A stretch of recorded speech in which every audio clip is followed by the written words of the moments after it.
February 8, 2026, 2:14 local time. Gulf of Oman. A Greek-flagged supertanker named the MV Aegean Crown is making 14 knots through calm water.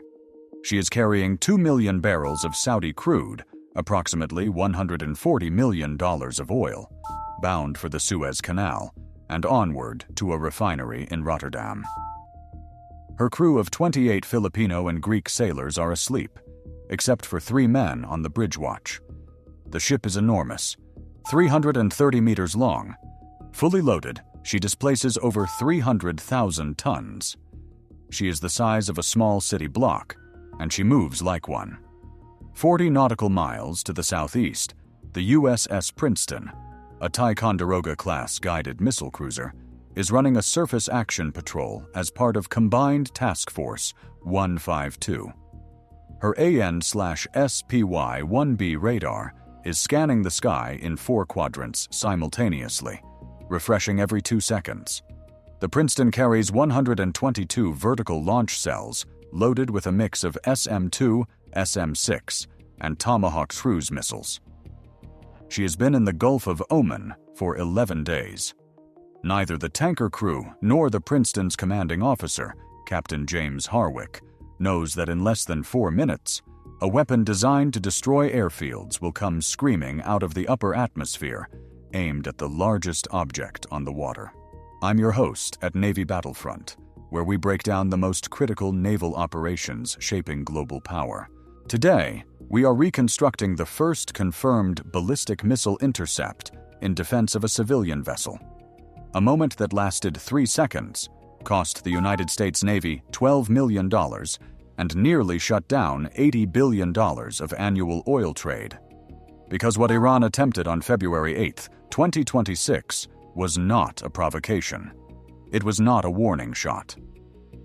It was an act of calculated economic warfare, delivered at 5 times the speed of sound. And only one ship stood between that missile and a catastrophe that would have reshaped the global energy market overnight. To understand why Iran launched a ballistic missile at a commercial tanker, you have to go back 5 months. September 2025. The European Union, under intense pressure from Washington, imposed a new round of secondary sanctions targeting Iranian crude oil exports. These were not ordinary sanctions. They were designed to close the so-called shadow fleet loophole, the network of aging tankers, shell companies, and obscure insurers that had allowed Iran to export approximately 1.3 million barrels per day, despite existing restrictions. The new sanctions worked. By November 2025, Iranian crude exports had fallen to 400,000 barrels per day. Revenue collapsed. Inflation inside Iran exceeded 60%. The rial lost 30% of its value in 8 weeks. On December 19, 2025, Supreme Leader Khamenei convened a meeting of the Supreme National Security Council. According to sources familiar with Iranian decision-making, the IRGC Aerospace Force commander, Brigadier General Amir Ali Hajizadeh, presented a plan that would, in his words, make every barrel of Saudi oil that passes through the Gulf carry the cost of Iranian suffering. The plan was simple.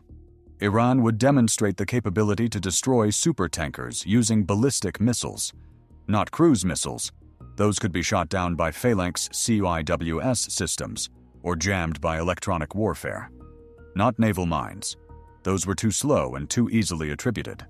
Ballistic missiles, weapons that arrive from near space at hypersonic speed, weapons that no tanker and very few warships can defend against.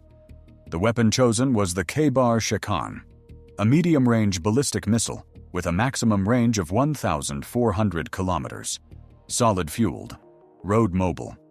Originally designed to strike Israeli military bases and American installations in the Gulf states. The Kheibar Shekan carries a warhead weighing between 500 and 750 kilograms. It uses an inertial navigation system with a terminal maneuvering capability that gives it an estimated circular error probable of under 30 meters. 30 meters is close enough. A supertanker is 330 meters long and 60 meters wide. But there was a problem Iran had not fully solved. The Kheibar Shekan was designed to hit fixed land targets using pre-programmed coordinates. A ship moves. Even a slow supertanker making 14 knots travels roughly 400 meters per minute. Between launch and impact, roughly 8 to 10 minutes on a depressed trajectory, the target could shift by 4,000 meters.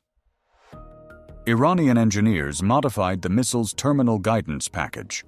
According to post-incident analysis conducted by the Defense Intelligence Agency, the Kheibar Shekan variant used on February 8th was fitted with an electro-optical seeker in the warhead's nose cone, likely derived from Iranian drone technology, that activated during the final 30 seconds of flight, once the missile descended below 40 kilometers altitude and began its terminal dive. The seeker was crude by Western standards. It could identify a large heat and light contrast against the dark ocean surface. A fully loaded supertanker, with its deck lights, engine exhaust, and thermal signature, would be visible. This was not precision guidance. This was close enough to kill. The IRGC spent January 2026 rehearsing the launch sequence. Intelligence intercepts picked up increased activity at the Tabriz missile base and the Semnan test range, but analysts at DIA classified this as routine readiness exercises. The assessment was wrong. It was the single most consequential intelligence failure in the Gulf region since the Houthi Red Sea campaign of 2024. Why was it missed? 3 reasons. First, the Kheibar Shekan is road mobile. It launches from a transporter erector launcher that can be hidden in a warehouse, moved at night, and set up in under 40 minutes. Satellite coverage of western Iran was prioritized toward nuclear sites, not dispersal areas for conventional missiles. Second, the IRGC used an extensive deception campaign. In the 2 weeks before the attack, they conducted 3 separate live-fire exercises involving short-range Fateh 110 missiles aimed at dummy targets in the Dasht-e-Kavir desert. Each exercise was publicized by Iranian state media. The pattern suggested posturing, not preparation. Analysts saw what they expected to see: an adversary venting frustration through demonstrations, not an adversary rehearsing an actual strike. Third, and this was the critical failure, the target selection was unprecedented. No nation had used a ballistic missile against a civilian vessel since the Iran-Iraq tanker war of the 1980s, and even then, the weapons used were anti-ship cruise missiles like the Exocet and the Silkworm. The idea that Iran would launch a medium-range ballistic missile, a weapon designed to threaten cities and military bases, at a commercial tanker simply did not register as a credible scenario in existing threat models. The intelligence community was not looking for it, because they did not believe it was possible. February 8, 2026. 2:11 local time. In a valley 47 kilometers southeast of the city of Shiraz, a Kheibar Shekan transporter erector launcher raises its missile to vertical. The crew of 6 IRGC soldiers has been on site for 38 minutes. The coordinates loaded into the missile's navigation system were updated 17 minutes earlier, using real-time tracking data from an Iranian maritime surveillance drone, a Mach 6 variant, loitering at 18,000 feet over the Gulf of Oman. The target, MV Aegean Crown, bearing 187, range 940 kilometers. 2:12. The missile's solid fuel first stage ignites. The Kheibar Shekan climbs vertically for 11 seconds, then pitches over on a depressed trajectory, a flatter, faster flight path that reduces the missile's apogee to approximately 150 kilometers instead of the standard 300. The depressed trajectory cuts flight time from 12 minutes to approximately 8.5. It also makes the missile harder to intercept because it spends less time in the mid-course phase and arrives at a steeper, faster terminal angle. At 2:12 and 12 seconds after motor ignition, the AN/SPY-1B phased array radar aboard USS Princeton registers a new ballistic track, designated TB-4401. The radar classifies it automatically. Theater ballistic missile, solid fuel signature, bearing 345, estimated launch point southwestern Iran. Petty Officer 2nd Class Maria Gutierrez is the fire controlman on watch in the Princeton's Combat Information Center. She sees the track appear on her console. The Aegis Baseline 9 system has already begun computing a fire control solution. But there is a problem. The track is heading southeast, toward the open ocean, toward the Strait of Hormuz shipping lanes. No standard threat template in the Aegis database associates a ballistic missile trajectory with a maritime target. The system is designed to protect ships and land areas from ballistic missile attack. It expects the missile to be aimed at a military installation, a base in Bahrain perhaps, or Al Udeid in Qatar. The computed impact point does not match any known military target. It matches open water. Specifically, it matches the projected position of a commercial vessel. Gutierrez calls out the track to the Tactical Action Officer, Lieutenant Commander David Yoon. Yoon has been in the Navy for 14 years. He has run dozens of ballistic missile defense drills. He has never seen a track aimed at the ocean. TOW, Fire Control. New ballistic track, TB-4401, IRBM class, bearing 345, launch origin southern Iran. Impact solution does not correlate to any land target. Computed impact point is water. Strait corridor, southern Gulf of Oman. Yoon hesitates. This is the moment where training and instinct collide. A ballistic missile aimed at water could be a test. It could be a malfunction. It could be aimed at a coordinate that the Aegis system has incorrectly computed. Or it could be aimed at the 3 supertankers and 7 cargo vessels currently transiting the area. He has approximately 90 seconds to make a decision. If the missile is on a depressed trajectory, and the radar track suggests it is, the engagement window for the SM-6 will open in roughly 5 minutes and close in roughly 6.5. After that, the missile will be in terminal dive. Too fast, too steep. The geometry becomes nearly impossible. Combat, TAO. Correlate TB-4401 impact point with all merchant traffic in the Strait corridor. Now. The operations specialist runs the overlay. It takes 11 seconds. TOW Ops. Impact point correlates within 900 meters of merchant vessel MV Aegean Crown. VLCC, Greek flag, cargo, crude oil. Yoon feels the air leave his lungs. He picks up the red phone to the captain's stateroom.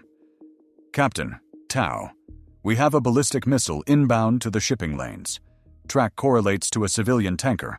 I am requesting weapons release authority. Captain Harwick is on the bridge in 40 seconds. He is wearing his boots and a t-shirt. His eyes move across the tactical display in the CIC. Track TB-4401 is now 6 minutes from impact. The SM-6 engagement window opens in 3 minutes, 20 seconds. It will last 90 seconds, maybe less. Harwick faces a decision that no American naval officer has ever confronted in a live scenario. He is about to fire a $12 million missile to defend a foreign-flagged commercial vessel against a ballistic missile launched by a sovereign nation. The rules of engagement, specifically the standing ROE for Combined Task Force 152, updated in January 2026, authorize the use of force to defend merchant shipping against imminent attack in designated maritime security zones. But those rules were written with cruise missiles and drones in mind. No one envisioned this. If he fires and misses, the tanker is hit. 2 million barrels of crude oil detonate or spill into the Gulf of Oman. 28 crew members likely die. The environmental catastrophe would dwarf the Exxon Valdez. Insurance markets collapse. Oil prices spike. If he fires and the missile was actually aimed at a desert test range, a miscalculation by the Aegis system, the United States has just shot down an Iranian missile unprovoked. That is an act of war. If he does not fire and the tanker is hit, 28 people are dead, and the world will ask why an American warship with the most advanced missile defense system on Earth sat 40 miles away and did nothing. Harwick has one question for Yoon. What's your confidence on the impact correlation?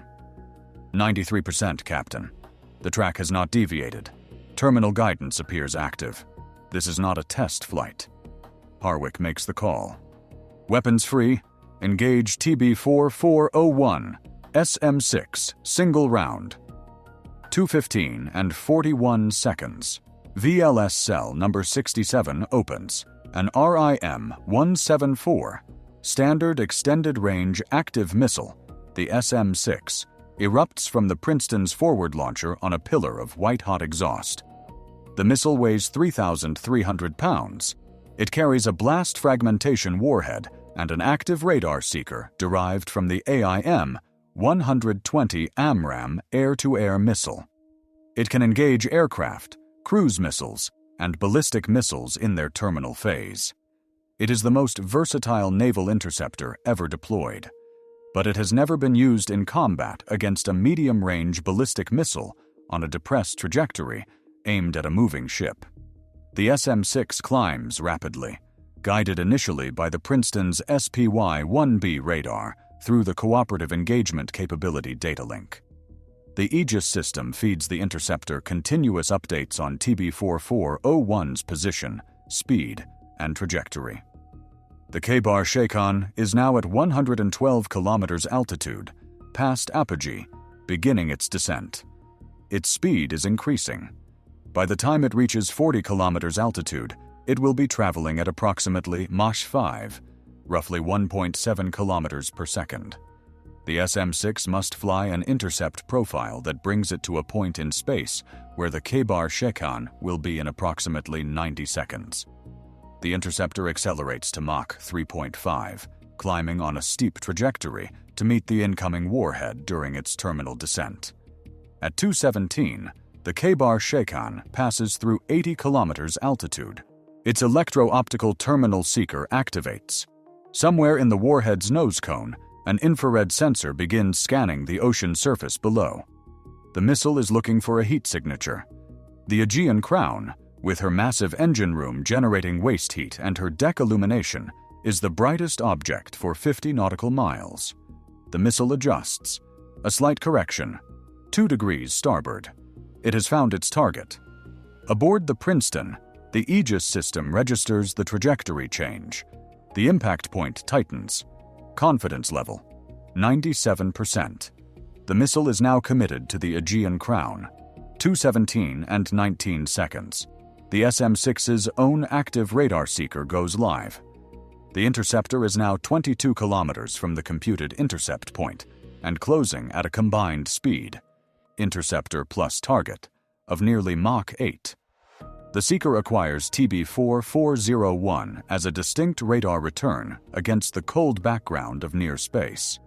The engagement basket is 3 seconds wide. 3 seconds during which the SM-6's seeker can maintain lock, and the guidance system can compute a final correction to impact. If the warhead maneuvers outside the seeker's gimbal limits during those 3 seconds, the intercept fails. 2:17 and 22 seconds. The SM-6 detonates its blast fragmentation warhead at an altitude of 31 kilometers, 11 nautical miles northeast of the Aegean Crown. The warhead throws a cloud of tungsten fragments into the path of the Kheibar Shekan's re-entry vehicle at a closing velocity of approximately 2.4 kilometers per second. The fragments shred the warhead's heat shield and penetrate the explosive payload. The Kheibar Shekan's warhead, 500 kilograms of high explosive, detonates at 31 kilometers altitude. The flash is visible from the bridge of the Aegean Crown. The third officer, Alexandros Pavlidis, later described it to investigators as a second sun that appeared and disappeared in less than a second. The Princeton's CIC erupts. Track TB-4401 fragments into 17 pieces of debris, all falling harmlessly into the Gulf of Oman, more than 9 nautical miles from any vessel. Gutierrez speaks the words that will be quoted in every after-action report for the next decade. Kill assessment. TB-4401 destroyed. Splash 1. Captain Harwick exhales. Then he picks up the secure satellite phone and calls 5th Fleet headquarters in Bahrain. Actual to 5th Fleet. Princeton has engaged and destroyed one inbound IRBM. Target was MV Aegean Crown, VLCC, Greek flag. Engagement time: 2 minutes 41 seconds from launch detection to kill. Request immediate SITREP relay to CENTCOM and the National Military Command Center. The response from Vice Admiral Catherine Walsh, commander of 5th Fleet, is a single sentence. Well done, Princeton.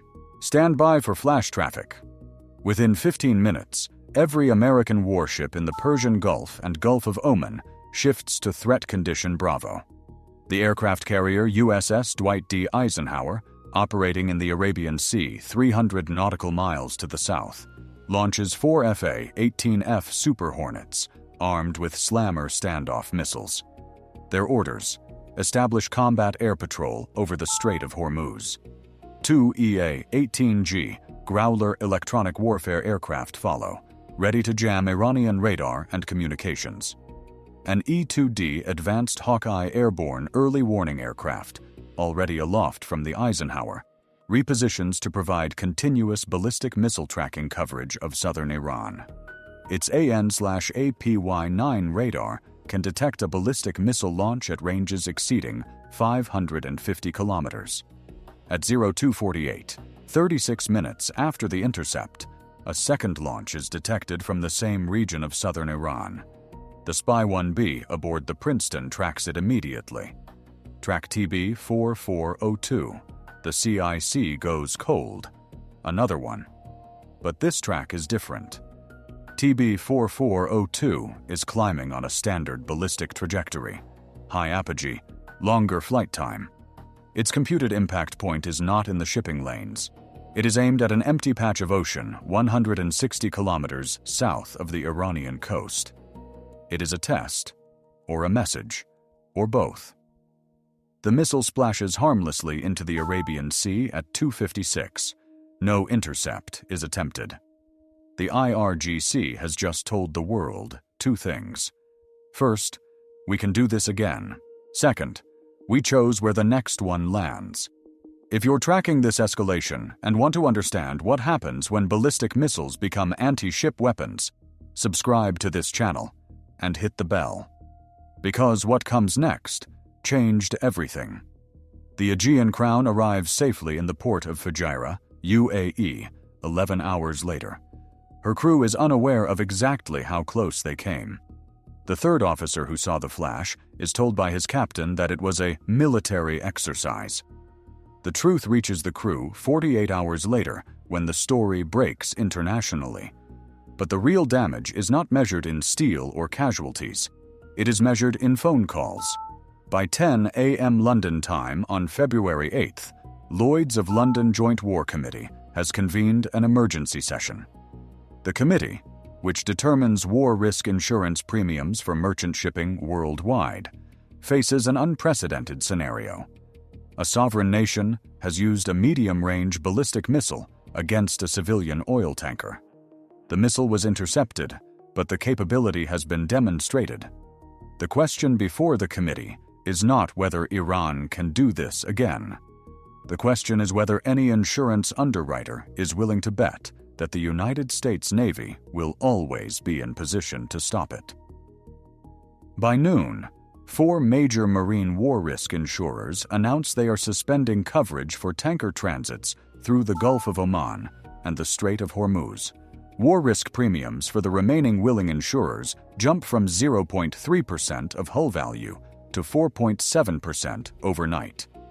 For a VLCC carrying crude oil worth $140 million, that premium increase translates to an additional $6 million per transit. Shipping companies begin rerouting.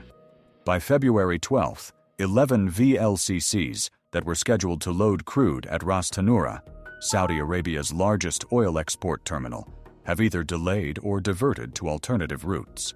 Saudi Arabia loses an estimated 400,000 barrels per day of export capacity, not because the infrastructure is damaged, but because the ships refuse to come. Brent crude jumps from $84 per barrel on February 7th to $109 per barrel on February 10th, the sharpest three-day increase since the 2022 Russian invasion of Ukraine. Iran's $3 million missile, which did not even reach its target, has just caused approximately $12 billion in market disruption in 72 hours. And the Pentagon has a problem it didn't anticipate. The SM-6 missile that destroyed the Kheibar Shekan cost $12 million. The United States Navy has approximately 400 SM-6 missiles in its total inventory. Each Aegis cruiser or destroyer carries between 8 and 24 SM-6s, depending on its loadout. To maintain continuous ballistic missile defense coverage of the Strait of Hormuz shipping lanes, a corridor 170 nautical miles long, Fifth Fleet would need a minimum of 3 Aegis-capable ships on station at all times, each carrying a full complement of SM-6 interceptors. That is 72 SM-6 missiles dedicated to defending oil tankers. 18% of the Navy's entire inventory. Missiles originally purchased to defend carrier strike groups and allied nations against ballistic missile attack. Every SM-6 fired at an Iranian Kheibar Shekan is an SM-6 that cannot protect the Eisenhower or its escorts from a saturation attack. Iran has roughly 80 Kheibar Shekan missiles. They cost approximately $3 million each. Total Iranian investment, $240 million. The cost to the United States Navy of intercepting all 80, $960 million, assuming a 1-for-1 exchange ratio. In reality, doctrine requires firing 2 interceptors per incoming ballistic missile to achieve acceptable kill probability. That doubles the cost. $1.9 billion. The math is brutal. Iran can exhaust America's SM-6 inventory in the Gulf for a fraction of what the interceptors cost. This is the dilemma that arrived in the Situation Room at the White House on the morning of February 8th. President Trump convened an emergency meeting of the National Security Council at 6 a.m. Eastern Time. According to sources familiar with the meeting, Secretary of Defense Pete Hegseth presented 3 options. Option 1, a retaliatory strike against the Kheibar Shekan launch site and associated IRGC facilities. This would destroy the immediate threat, but risk a wider conflict. Iran had already demonstrated its willingness to escalate. Option 2, a sustained naval escort operation, a modern version of Operation Earnest Will, the 1987-88 tanker escort campaign during the Iran-Iraq War. Every VLCC transiting the strait would be accompanied by an Aegis-capable warship. This was operationally feasible, but would require pulling destroyers and cruisers from the Pacific, weakening the Navy's posture against China at a moment when tensions over Taiwan were already elevated. Option 3, diplomatic pressure combined with enhanced deterrence. Increase naval presence in the Gulf, accelerate delivery of THAAD batteries to Gulf allies, and use back-channel communications through Oman to deliver an ultimatum to Tehran. No strike, but a credible threat of one. The president chose option 2, with a modification. The United States would begin tanker escorts immediately, using the Princeton and 2 Arleigh Burke-class destroyers already in theater. Simultaneously, Washington would invoke Article 5 of the NATO Charter, not against Iran, but to request European naval contributions to the escort mission. Greece, whose flag the Aegean crown flew, would be asked to contribute warships. So would the United Kingdom, France, and the Netherlands, nations whose economies depend on Gulf oil reaching European refineries. NATO had never invoked Article 5 for maritime escort of commercial shipping. The legal basis was debatable, but the political message was clear. This is everyone's problem. On February 14, 2026, Combined Maritime Force Operation Sentinel Shield was formally activated. 12 warships from 7 nations began continuous escort patrols through the Gulf of Oman and the Strait of Hormuz. Every tanker transiting the corridor was assigned an Aegis-capable escort within radar range. The insurance market stabilized. Premiums dropped from 4.7% to 1.8% by March 1st. Tanker traffic resumed, though at reduced volume. Saudi exports recovered to 90% of pre-incident levels by the end of February. But the damage was done. The precedent was set. Iran had demonstrated that a single road-mobile ballistic missile could threaten the economic lifeline of the Western world. The Kheibar Shekan did not need to hit the tanker. It only needed to prove that it could try. And there is one detail from the intercept that has not been publicly discussed, a detail that was buried in the classified annex of the Navy's after-action review.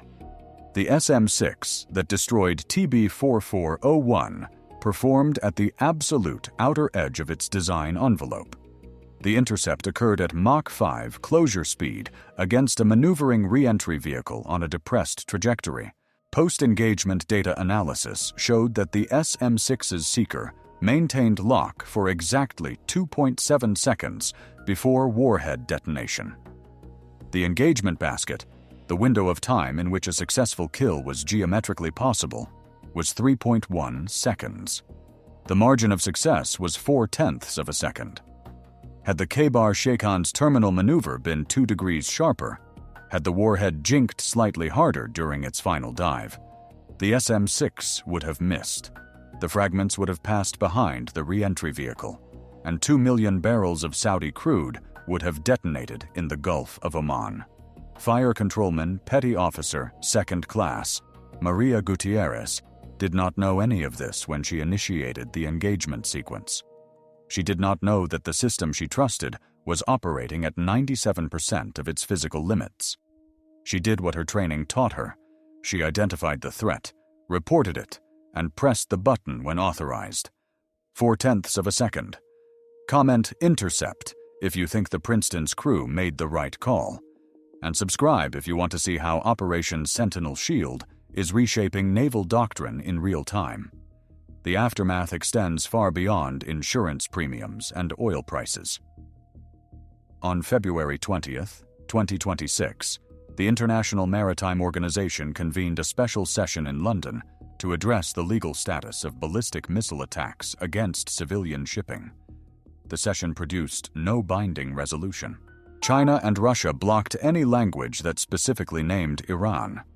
But the discussion revealed a fracture in the international order that had been growing for years. The assumption that freedom of navigation in international waterways is guaranteed by the rules-based system is only as strong as the naval power willing to enforce it. Greece filed a formal protest with the United Nations Security Council. Athens demanded that Iran pay reparations for the attempted destruction of a Greek-flagged vessel and the economic losses incurred by Greek shipping companies. Iran's ambassador to the UN called the incident a legitimate act of self-defense against an economic war waged by Western sanctions. The Security Council took no action.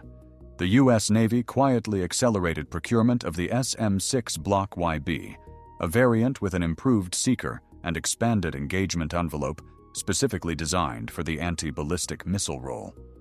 The existing inventory of 400 missiles was deemed insufficient. The new procurement target: 800 missiles by 2028. Cost: approximately $11 billion. Raytheon's production line in Tucson, Arizona, was running at a rate of 120 SM-6 missiles per year. To meet the new target, production would need to double.